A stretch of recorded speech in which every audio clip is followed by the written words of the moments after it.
Assalamualaikum. My name is Ahmad Sofiyuddin Hazimin bin Johan. I'm from UKM with metric number A1655031. My supervisor is technologist engineer Dr. Muhammad Razuhanafi Yazid. Okay, so today I will be presenting modeling of bicycle use for transportation sustainability in Putrajaya. Okay, according to my head porter, cycling is a healthy activity. An increase in the rate of cycling will increase the low-level physical activity in the developing country. And cycling is a active transportation and have a positive impact on the transportation sustainability. Okay, next the problem statement. Based on the National Transportation Policy, 60% of the 87 million barrel of the oil are used by the transportation system worldwide. Every year, the increase of the motor vehicle has caused many problems to the environment. Okay, active transport contribute to the reduction of air pollution, and active transport can conserve the environment by Daily News in 2020. The increase in cyclists in Putrajaya is becoming more and more noticeable on the main road of this area as a positive thing to see. Okay. Next, for the literature review, Yazid et al. In 2017, applying the theory of planned behavior to the study society desire to use non-motorized vehicle and propose urban design concept for non-motorized vehicle. Okay, Ho, Matsuoka and Hashim in 2012 state that Putrajaya is developing city and is implementing strategic plan toward the green city by 2025. As we can see on the right side is the picture for the facilities of bicycle in Putrajaya. Okay, next, Road Transport Act 1987. The Malaysian National Authorities began enforcing the Section 42 of the Road Transport Act in 1987 in Putrajaya due to the increase of the accident and the sharp increase in the number of cyclists. Okay, Ciampong in 2017, ownership and willingness state that ownership and willingness to ride a bicycle is very low and require enlightenment about motivation and barriers to cycling. Okay, for the methodology, first we will start the study with literature review, then problem statement with identifying research question and determine the research objective. Then we do the data collection, use an online survey that is Google form based on the concept of the theory behavior. Next, we do the data analysis using the SPSS and do the conclusion of the study. This is the result of the study. The total respondent is 383. There is 163 male and 220 female. Okay. For the gender. So cycling frequency was measured based on the influence of gender. Okay. A total 42.6% of respondents were male and 57.4% of the respondent is the female gender. Okay, researcher found that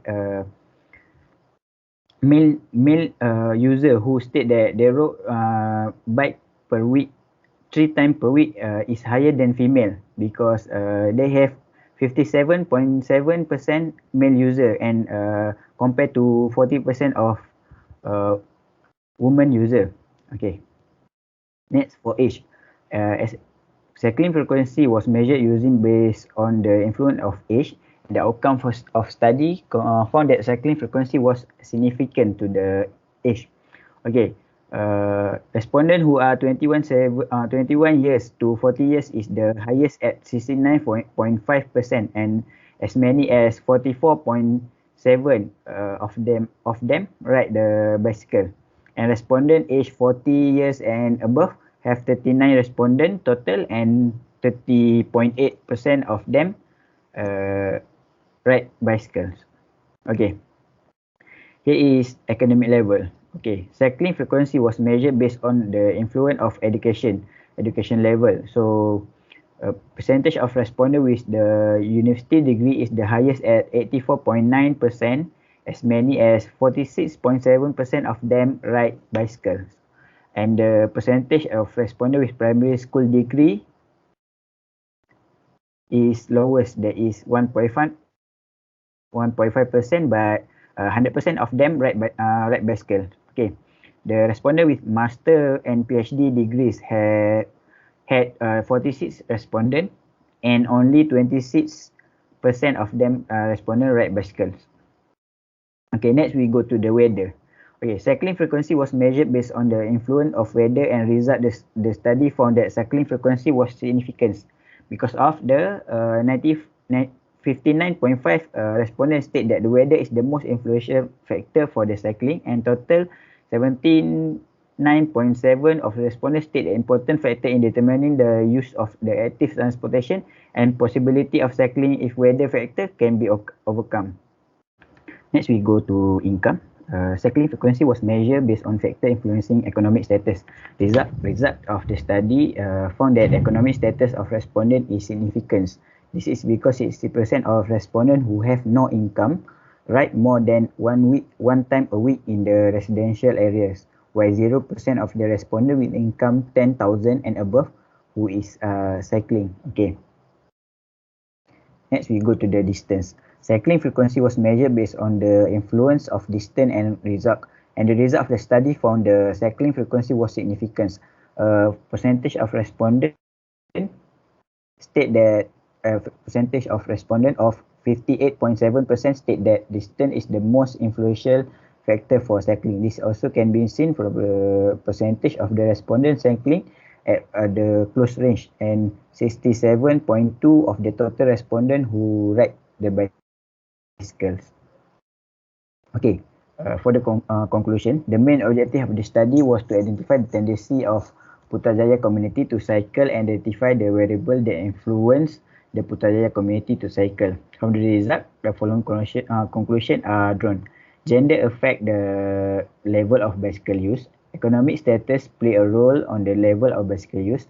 The level of education and exposure to the transportation sustainability play a role on the level of bicycle use. Age has a significant effect on the level of bicycle use. The level of health and weight affect the level of bicycle use. Destination distance play an important role in determining the level of bicycle use. Weather play an important role in determining the frequency of bicycle use. This result of the study suggests that facility improvement to reduce the influence of the weather factor and accident could attract more communities that will use the active transportation. That's all from me.